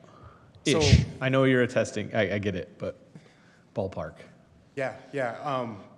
I can only base it off historical data, right? That's totally fine. And I'm going to give you ballpark figures because I just don't have those numbers with me. But I can tell you that 500 series firing point from 2019 to 2023 averaged about 65, 75 large caliber rounds fired off at a year. That was about the average per year. And so I would only be guessing how many of those actually hit peak level where it was unfavorable weather conditions and it carried beyond there. But the bottom line is it's not very frequent. Like it's not every single month that you're going to hit those peak levels. Which is probably where you get more surprise, is what you're saying, because it's not repetitive that you can get used to, right? Correct, yeah. Do you guys send out notice at all to any communities around Camp Williams for stuff like that? We do. Yep. We do, yeah. And if there's ever any lack of that, by all means, let us know and we'll do that. But we typically send it out everywhere, yeah. I see it on my Ring history of people. Do you hear the loud Yeah, unfortunately, noise? the Ring community seems to get around faster than anything. So I'm just, go ahead. I was just going to say, I'm looking at just did a quick search online because I know they have some comparable, decibel levels of what you can experience. So like 120 to 130 is like a rivet hammer that's going on. 120 to 140 if you're nearby an aircraft taking off. So that's kind of some. We're not talking quiet. We're talking it's serious. There's definitely going to be some noise. Even the noticeable district of 115 to 130, that's like a concert, Right. Exactly. level of noise at your house. And then 130 or above, you're talking 40 units, yeah. fireworks. Yeah. So, There. back to you, Ryan, while you're here. Is CAM's primary concern only with Pod 20, or is it with the entire development? So I guess our recommendation, let me start with the real estate disclosures, because I love that Mr. Malloy include that in there. I think that's a great recommendation. Would recommend extend that to the entire development, because that noticeable level of noise is going to reach everybody at one point or another. Okay. As far as the loud startling noise at 130 and above, our concerns are 12, 13, 14, 20, and 21. So I can't quite see where the colors change on here, and I apologize for that, Clinton. I know in our study, it showed that purple boundary going right up over those pods. And that's a noise study we had completed by an independent firm in 23 is where that data and those maps are coming from that Clayton's sharing with us. So, yeah, for me, I apologize, I just can't quite see those overlap, but that's you what can we make saw it out before. vaguely in there. You said 12, 13, 21. 20, Does mine let 21. me Yeah, touch? those are the ones that Yeah, overlap 14, that 12, noise, 13, 14, 20, and 21. So it's primarily everything. Yeah. If you look closely, it's in there. Yeah, and like Leaf mentioned, we know in 12, 13, those are already zoned for residential, but it's those other two areas that are the Look at it, zooming agricultural in, and there you that go. far. It looks like it lines up what he's referencing. If you look at the old, or I guess the current, not the old, the current zoning map, it lines up with the current zoning map. That would make of sense. his concern, of what is currently A1 or forest. FR 2.5? Uh-huh. Yeah, that's 20 and 21, but 12 and 13 is over on the other. And 12, 13, and Yeah. So let's go back to the purple ones. Obviously, we know that they have their rights. If this was to go forward with the purple spaces, the ones that experience purple in an unfavorable weather, does the camp or the military have any guidance on what type of, is there any hardening for the buildings? Just trying to say, I would imagine similar to what probably on like Hill Air Force Base, there's certain barracks that I know you strengthen by where you're going to put them. I was just curious, does camp have any references? To be 100% honest, I haven't read anything along those lines, so I'd have to go ask some questions and dig into that deeper and get some info back to you. Yeah. At the same time, I can also personally say I've never seen this level of noise actually cause building damage, even on camp. We're talking about, loose things may fall from the wall, but actual structural damage, I personally haven't seen that happen. Yeah, I could see, the only thing I could see is possibly occasionally some glass, someone accusing camp of doing that. I'm sure you've had that over the years. We've had plenty of those. And so I'm trying to figure out that, to me, it needs to be more than the plat alone. It needs to be a variety of locations to notify people of what they're getting themselves into. Yeah. in advance of closing day. Nathan has actually forwarded us some sound attenuation mitigation materials that he has had to deal with in the past that we would be happy to adopt in those 3 pods, which would be 12, 13, and 20. Okay. All right. I think I have enough. Any other questions? Yeah, I've got one more for Ryan.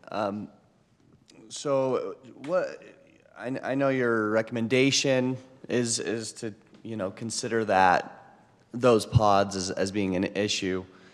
What are some potential repercussions, understanding fully you may not be able to disclose all of them, of if this were to still move forward with approval, what would be some actions potentially that Camp Williams would be taking in that situation?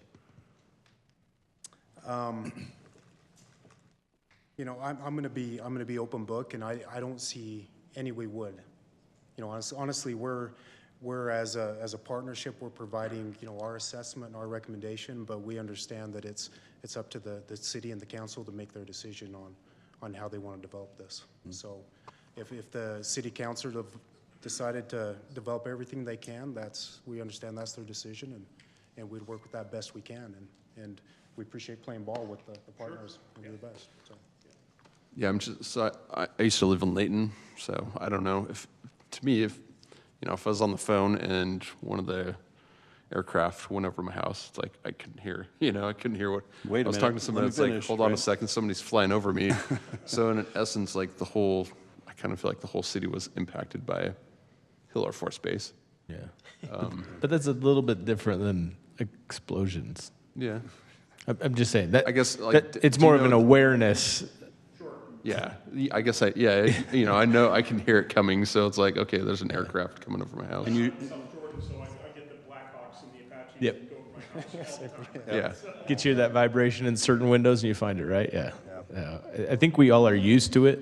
I mean, I've lived in this area my whole life, and But it does need to be disclosed, and I totally understand all of your concerns on that, and we would, again, want that to be part of the disclosure process with any real estate that we sell in those areas. And again, if there are any mitigating factors that we can provide from a construction standpoint and sound attenuation, we would absolutely be willing to do that. Yeah, I think that's what we'd kind of welcome is just from a construction perspective, do we add, different windows?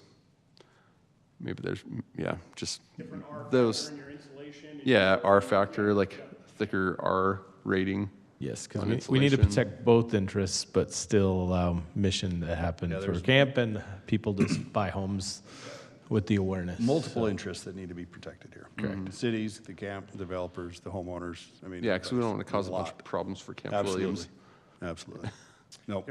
So I would suggest that the developer then, if you move forward to approve this, we work with Camp Williams to establish a certain set of guidelines that we both agree on, and from a constructability standpoint, and again, letting these folks know that when they buy these homes in the disclosure materials, that there's going to be some noise on occasion. Craig, are you comfortable with it applying to even some of the yellow, a lot of your development?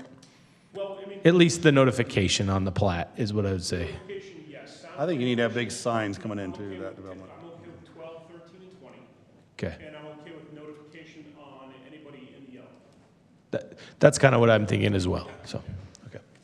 All right, we're kind of, this is great. It was a great discussion. I think we're kind of blurring a little bit between items 5, 6, and 5, 7, but that's okay. That's okay. We're having a good discussion here, so. I do think some of this does go to the zone a teeny bit. Sure. So that's Yeah, why- absolutely, yeah. I just want to note real quick, like Mr. Malloy pointed out, this new state statute just went in place in May, and this was actually the first land use notification the Department of Military and Veteran Affairs received for review. So we're all kind of walking through this process together, and we appreciate everyone bringing their heads together. That's perfect. Thank you, Ryan. Thank you. Thank you very much. Craig. Awesome. Very good. Okay. Again, we'll, get back to item 5.6. This is the zoning map amendment, so I'm happy to keep discussing. Just my only question would be, because zoning is part of the subdivision, do we need to address some of those requirements for recording information on plats? in the zoning piece. That's my only question for staff, because I think we kind Can of we do do need to that? address it a little bit. Versus the MBA. You could make that as a I think it's both, actually. I think it's both a little bit. The MDA. In the zoning and the, definitely in the MDA, but is there a need for the zoning? That's a very good point. Well, because Probably wouldn't hurt. I mean, it does yeah, probably the matter. We zoning might as we well, have in other places.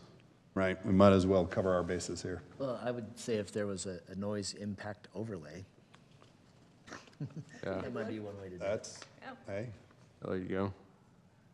I, Because like I from love a it. zoning perspective, yeah, I like that is that a motion? recommendation. Zone impact, or noise impact overlay zone. To address the yellow and purple, what we do in the standards. And then I think we do the same thing on the So if there MDA was- on piece. the MDA piece. Because that's where the MDA is where we could talk about the constructability stuff. Yeah. The yellow and purple would be what's on the I would flag. essentially have the purple area as the, if you were to, And that's where I'm going to actually, I think we need to not challenge staff, but ask staff to figure out a way to try and improve the communication before closing documents. We all know plats are one thing, I get it.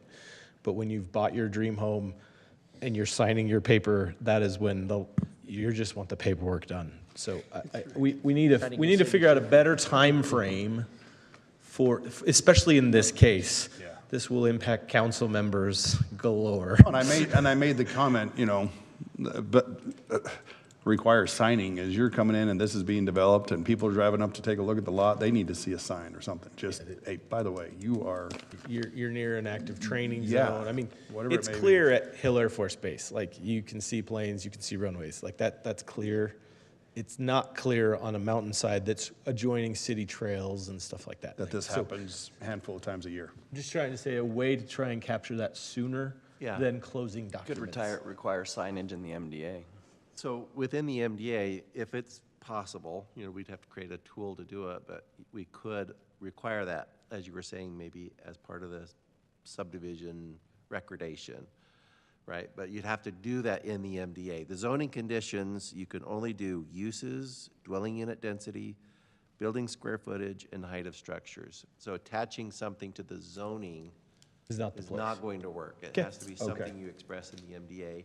And then in the MDA, you say, okay, as part of the subdivision review or something like that, recording. But we could you're put gonna that- have some But even the Overlay zone on it. noise thing you'd say is totally MDA only? Okay. All right. And everybody, actually, I'll just go ahead and make a motion. Wait, so are we gonna remove the hillside overlay zone? No, I want no, yeah, let's to go go back with to what that. staff recommends, I staff's was gonna say recommendation. I want to keep that. So do I. Yeah. I've seen too many hills, or too many houses slide off the hill in Bountiful to, want to Yeah. make sure we avoid that. I think we Stay with stay with staff's staff's recommendation on that. Stay with staff's recommendation. Yeah.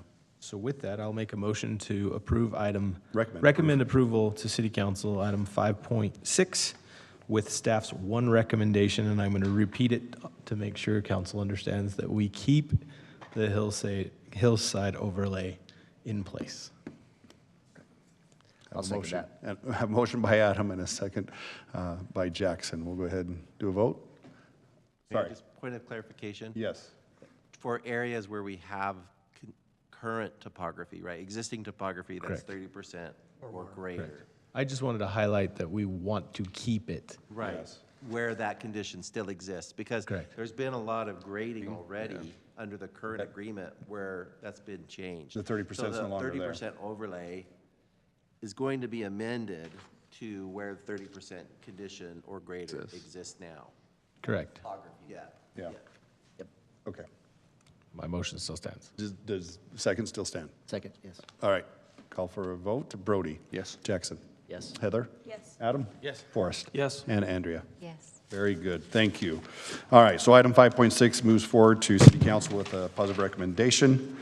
We will move on to item 5.7. Again, this is for the proposed South Hills amended and restated master development agreement. And again, this is up for a public hearing, so I'm just going to go ahead and move on to the public hearing for this item 5.7. If there's any comments, please come forward. Seeing none, I'll go ahead. Oh, Hold up before we close the public comment.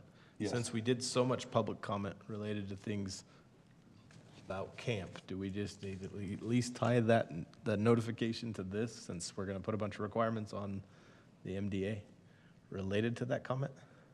See also 5.6? Yeah, Yeah. that's all I'm trying to say. is Okay. That public comment actually more addressed, that we talked about the zoning, more addressed this item than what we talked Very about good. in 5.6. All right, so we appreciate Ryan's comment as associated with item 5.6. We will make that applicable to item 5.7 as well. Any other public hearing comments? Nope. Thank you for that. All right, we'll go ahead and entertain a motion to close the public hearing. So moved. Motion by Adam. Sorry, second by Brody. All in favor? Aye. All right. Item 5.7, any discussion, any thoughts? We've had some great discussion. Any additional information? So I have Sounds a- like we have some good recommendations. Go ahead, I have a Forrest. question for staff. Do we need to remove number 5 of the MDA that says Utah Military Lands Compatibility Program, that the city approval of Pod 20 land use will be contingent upon the confirmation of the proposed land will comply with all requirements determined by the Department of Veterans and Military Affairs? This is item. You're saying you want to modify? I'm saying, do we need to remove that because they have suggested that we do not change the zoning of that. So it kind of Contradicts? yeah, contradicts kind of what we just did.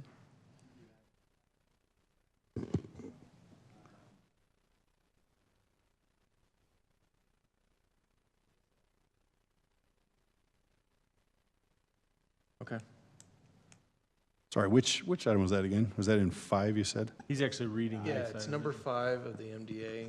I wouldn't want to remove it. I would want to modify it to say that they'll work with them. And to remove it completely would just be, they give them the ability to ignore it. And that's why I think Well, it's not up to them. It's up to the city council to ignore it or not. and that's why I think we just make a recommendation to the Right. council and they adjust it how Right. they choose to see fit. Yeah. But you're right, I mean, obviously, that language needs to be. Yeah, exactly. Sorry. It's on page 4 of the MDA. Number 5. Thank you for that. You want me to actually reference that? No, I was just. Okay. I was just letting him know, 'cause he's like flying through his. I'm still Trying to see if we need to reference that, so. Amended and restate. I'm still not seeing it on page 4, but that's okay. I trust you.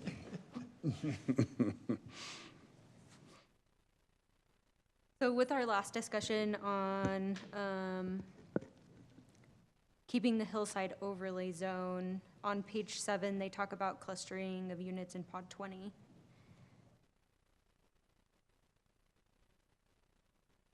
So the zone doesn't allow clustering, right? Well, so the FR zone does not allow clustering, but Rezone? the zoning rezone change that you recommended Okay, does. okay. Okay.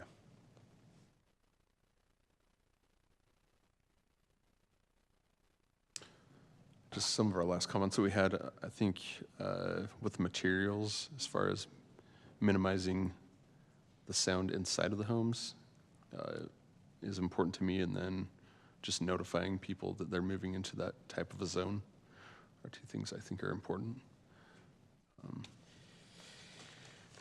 I agree. And if they want to move there, then they know what they're moving to. I think I have it framed in a motion, but I just want to make sure everybody's commented before I say it.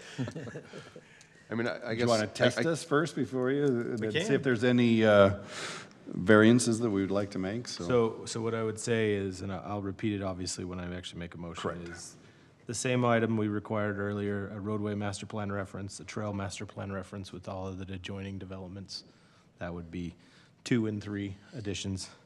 Item 4 would be develop a sound overlay area, working with Camp Williams to address both yellow and purple areas in the worst condition possible. Addressing with yellow areas, notification on it, at a minimum, the plat, as well as signage around the area. and for purple, addressing the plat and construction requirements to decrease noise, to provide opportunities for noise mitigation. That's what I was going to say. Any comments on that potential motion? Any other discussion? I like it. That's kind of covers what I think is important. Clint, since you had worked around other military bases, do you have any other recommendations, or is there any other things that you can think of that could help us?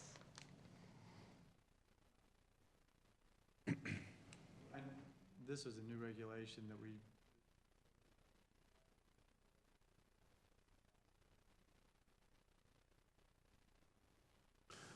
That being said, maybe, sorry, real quick, Matt, is there any new regulation you're comfortable with the city's interest and everything's, we're all good? Okay, thank you. Yeah. Well, as best, in your professional opinion, yeah. We're taking care of the requirements of, okay, thank you. I'm just curious if there's any locations that are worse than purple on the map where Kemp Williams would say, you know, no build zone, if there's anything within our city boundaries that are. There may be, but not worse. related to this development. Yeah, so. And Hope that's closer And to worse them than than purple, us. unfortunately, purple captures everything because it's greater than 130, so anything, it's everything. Is there anything beyond greater that. than the purple? Army's regulation, recommendation in their paper. Gotcha. Is not compatible. Okay.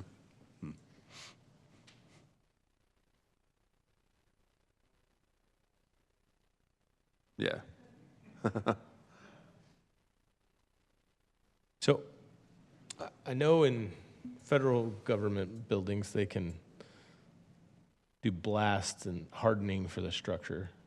I don't think it sounds like this is more noise than blast. I'd say it's noise. It's more noise, but the challenge is you're up on a hill where most other locations, it's flat where you're dropping and it's really far away from people. So it's kind of a different, we're in a I different would say zone. the big one is really the windows. And I've run into that on projects where if you're building a project close to certain, or that I've run into regulations where you have to have higher grade windows. Next to a sporting venue or a. Well, next to a busy road. Busy road or things like that, yeah. One thought, I mean, we're talking a lot about the building structure itself, but I mean, if you're in a purple zone, your backyard's in a purple zone, and you got 8-year-olds playing in the backyard when a blast happens and it's 135 decibels. I mean, that's not great. Which is why the disclosure is there. Right, I Hopefully mean, the notification from we can the base protect is- the building all we want, but there's a reason why they're saying not plattable in purple. I mean, because if that, but that's not great. I worry about the quality of life for those homeowners Yes. too. Which is why we have the notification requirements there. And again, this is going to happen. So what if we Couple said times a this, year. well, maybe we address that the purple areas need to come back to planning commission, that piece, the mitigation strategy, whatever the developer and camp comes up with in the purple areas only, that needs to come back so we can evaluate what that really is. Because you do have a point, but it's, again, based off the potential frequency, we're hearing that's only 60 times a year, and I know that sounds like a lot, but those of us that have lived here for a while, camp does blow up stuff, but they don't do it very often, really. So it's not like every day, every second. I mean, Weekends. we have construction that's the home building next to them will be much more aggressive. And they Realistic. And they have notifications that they send out as well. Yeah, so that's what I'm trying to say is maybe we figure out a way for that portion to come back with partnership between camp and the developer for the purple area. Yeah, where it's To gonna try and come up windows with and what insulation. seems reasonable Do on we need that. to have it come to us, or could it go to staff? I Could we make Clint the Arbiter or something, it has to go through Clint. If staff's happy with that. It got Clint's attention there. If the rest I was of gonna Yeah, say, staff's fine. just a quick search, I mean, exposure to sounds of 115 decibels for just 28 seconds can cause hearing loss. Sounds of 120 plus are considered dangerous for children. And that was the yellow zone. So yeah, we definitely need to address that. Do we need to have like a warning label on everybody's lot and fence? Don't be outside. I mean, my neighbor's Harley is pretty dang, I mean, it's the level as well, and it's longer than a blast. So trying to mitigate the reality here. Does staff We're feel going to like make a they can recommendation to city council. work? Hopefully they listen to us, but it'll ultimately be their decision as well. Well, and that's why I'm wondering if maybe the purple piece does need to be thought about a little bit more. And again, that's in the worst case scenario, which isn't always we do also live in the West that doesn't have cloud cover that often on those % of days. So I think I'm ready to make a motion. I had one quick question. Maybe Blake could answer this. How, the mining in that area, how, do you feel like that will affect the homeowners too? Or how much that will affect the homeowners there? The noise, Sound, are you talking about the noise and the vibration, dust and all that? Yeah, mining and dust. Yeah. I don't know. Like as much as Camp Williams, do you think, or? The timeline for mining, that's what I was thinking you were going to ask, is there's no timeline, like Horizon or Sunset on their permit. They're allowed to mine to development to a grade. And so they'll be doing that for a while, but the main thing we're trying to do is keep the haul road separate from their development. So the haul road will be to the south, and we won't mix that traffic. So that'll keep noise down, because I think most of the noise the neighborhoods will hear is the vehicles traveling back and forth with the materials. There might be some blasting, but that does get noticed pretty well. They submit notices to the city, and we put those out to the neighborhoods. And when complete, the mining operations will not, they'll be gone. It'll convert to development. Well, it's so- pod 20, right? Yeah. And the mining has requirements for dust control and things like that already in place, right, for Yeah, that situation. And so. that's managed under the state Department of Oil, Gas and Mines. So we kind of work with them, but they really oversee that work. So with the mining operations, it's going to lower the elevation. Is that going to make the sound challenges worse? I'm just asking, if Camp redid their study after, is that a good thing or a bad thing? So for Has what I've anybody thought seen about that? That's all is I've been asking. the slopes along the camp are going to remain, the peaks, and then they're developing down off of those. So the development will actually be down in more than up on top. But a lot of the study that we've read, depending on the weather, as you talked about, sometimes the noise travels horizontally, sometimes it bounces, sometimes it's louder in Draper than it is here. So it's really hard to tell, depending on the weather, what's really going to happen with all of that. So the notices should be and the strengthening the windows or structure of some sort should be the things that'll address it the most. I'm just curious if that needs to be on the notices, and if we do signage, if mining needs to also be on that signage. I think mining's more of a temporary thing. And the mining's going on now. It is a continuous thing that's happening now, Yeah, right? it's as an well? ongoing I mean, it's a thing, good point. unlike camp, which is not always ongoing. Like they said, they Yeah. only do 60 a year. If they were doing it daily, then this probably wouldn't be as much of a issue, right? Mm-hmm. That's just my thought. I don't know, I Andrew. think it depends on how they phase it too. If 20 is kind of the later phases, then mining's going to be done. You know, by the time you get over to 13, 14, 20. It is anticipated that Pod 20 will be 10 years or more out from developing, so. Do we know the answer? Do we dare ask and open up another can here? Timing on Pod 20, real quick. What's? Timing on Pod 20 is probably Okay, it's one of the later. It's towards the end. Okay. Okay. Last phase. Last phase.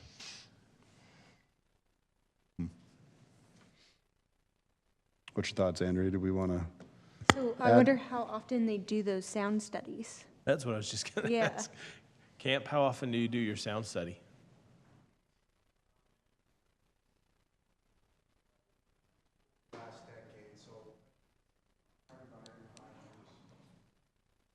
Okay. We'll have a new one by the time this gets built. Reevaluate.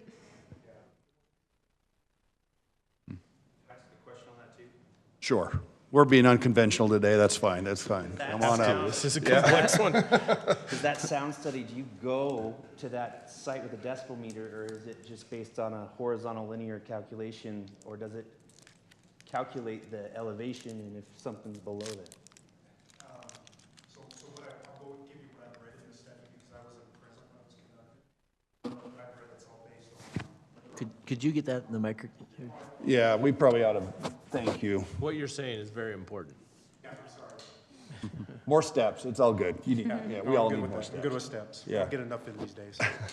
So, to answer your question on how this noise, how the sound study was done, my understanding, having read through it good, is that it's modeling based on the terrain as opposed to measurements of the sound. Okay? That's how it's done, is through algorithms and modeling. Okay? Is there any military standard that allows you to go back and actually check that? And if, I mean, I know we're going off of a model, but if you actually can go prove that the sound isn't that level, is. Yeah, do you go out and do actual Is there any readings during? verification? Like, models are only good as much as you test them. I was curious, is there a military standard that allows you to test those? And if you don't know, I get that. Yeah, to be honest, I don't know. Yep. Go out on site and you measure it as it happens. Exactly, that's. No, we do noise models all the time for traffic and things like that for our stuff. So there's ways to monitor and measure and do that, so. If we're being unconventional today here. Yeah, okay, wait a give us minute, you your still name gotta while you're follow at it. protocol, you still gotta ask permission. Anyhow, go ahead, Greg. I say this with all due respect.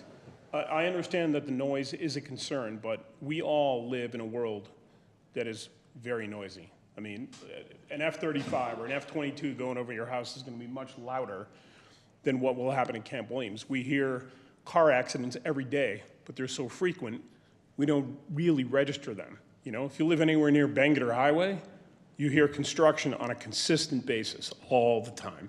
So I guess my point is, I understand everyone's concern about the noise, and again, we're willing to do whatever it takes and work with Camp Williams and again, be good partners. But we don't live in a silent world. Like, this is just one aspect of what we live with on a daily basis that a lot of times we don't even recognize until we get to a forum like this. No, if that I makes agree sense. with what you're saying. Thank you. Tara, you had a comment, yeah. Yes, I was just wondering about the notification, if it would be like detailed with like these decibel levels, or if it's just going to be like a general, you might hear blasts. And if we want to say, like, it would be good to have some more details in there if there was like a deed restriction or something. And if that would come into play now, or if that would be something that like staff would figure out later. I think it's gonna be dependent upon weather conditions at the time, the notifications will come out, and then weather could change over that time frame. mean, things like for that. No, like she the means for title, the Oh, title. for the, sorry, for the notifications for this. I think that's something the staff can work out with the developer. We'll have to model Yeah. what's been done in other Gotcha. jurisdictions. That way we don't have to sit there and dictate or So suggest it. let me come back to what you were thinking, Adam. It sounds like your recommendations seem to be where we're headed. Yeah. With one last Assuming question I on get my some- part. yeah. Should we get more specific on the construction side, or just leave it? I think you leave that. That's why I was curious about that coming back, that piece, the construction standard coming back. Excuse me, I was thinking something different. Because I was thinking if you add a standard and call it good, then they wouldn't have to come back, but. I don't know that we have a standard, is Well, the I only was thinking, issue. you know, 'cause They you work can with make- staff. Well, I'm actually not worried about the yellow, just so everybody's clear. The yellow to me, you do a sign, you do it on the plat, I don't care.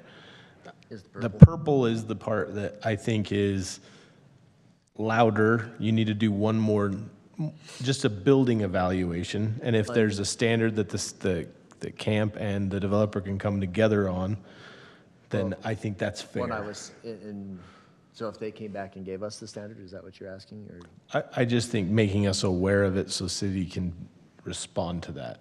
Doesn't have to necessarily be the planning commission. It can be Yeah, what staff. if, what if staff I don't really just care tells who it comes us? back to, but I think the city needs to be aware of that standard. Because if it comes up that you need to have, you know this better than me, Jackson, stronger windows, and you need to Well- increase your insulation by double, we just need to make sure that gets aware so that the construction Maybe the way to phrase standard it, actually is that. maybe the way to phrase it is an STC standard. That's what you use for the walls. Okay. And so, in, like, for example, in apartments, it's 50 between apartments. And so if we had, if they had an STC standard that developer and the Army agree on. Sounds. So you do an STC standard for windows and an STC standard for the walls. Right. And I mean, you can get so specific to actually say, you know, it's a low frequency noise. So your windows, those are a high frequency transfer. And so, you know, you can say, you know, only a certain amount of glazing or whatever on the.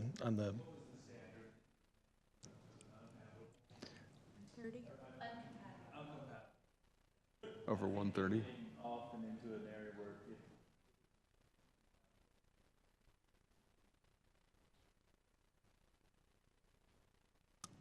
Well, Camp's recommending that it's uncompatible. But that's what they're saying it The is. purple apparently is uncompatible. They're saying that it's uncompatible. Is what my understanding is, the purple area. Yeah, Yeah. yeah. So that's the Yeah. challenge, is it is uncompatible, but we're stuck. Well, I mean, in some I feel phase like, between there. I feel like, you know, if Camp Williams and the developer are going to work together to create the standards, then it would be fine to have the staff review and say, they've come together and this is the recommendation they need to tell us. Sure. I don't care who reviews it, honestly. Yeah. Yeah. Okay, I'm ready to make a motion. Go for it. All right. Let's do it. All right. I move, you just got to look at one little note real quick. I recommend approval of item 5.7 with staff's one recommendation with an additional 3 requirements. One being the roadway master plan study referenced for all developments in this area to be referenced in their master development agreement. 2, that the trail master plan would, for this local area would also be referenced as well for all the areas of this development. And then number 3, that the developer works with Camp Williams to develop a sound overlay addressing both the yellow and purple areas in their sound impact study in the worst condition, to develop for yellow areas signage as well as requirement for plats.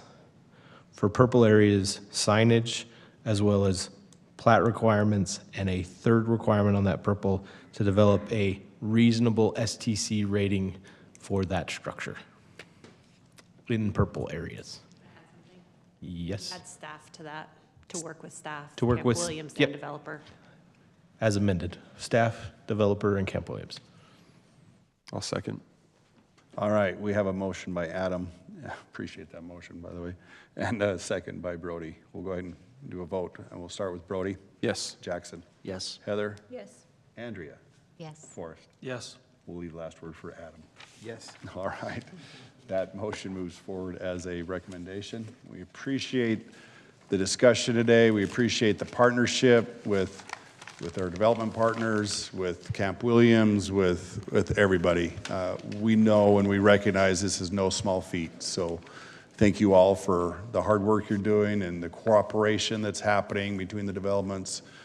We're looking forward to continuing this and seeing future plans come into our community on this. So thank you very much. That is it for my comments. Any other comments? With that, future meetings, we got city council a week from today, and 2 weeks from today, our next planning commission. Are we going to see more of this in 2 weeks? Maybe not. Anyhow, hopefully not. With that, I'll entertain a motion to adjourn. Motion by Adam, second? Second? Yeah. Second, we'll give it to Jackson. All in favor? Aye. Aye. Thank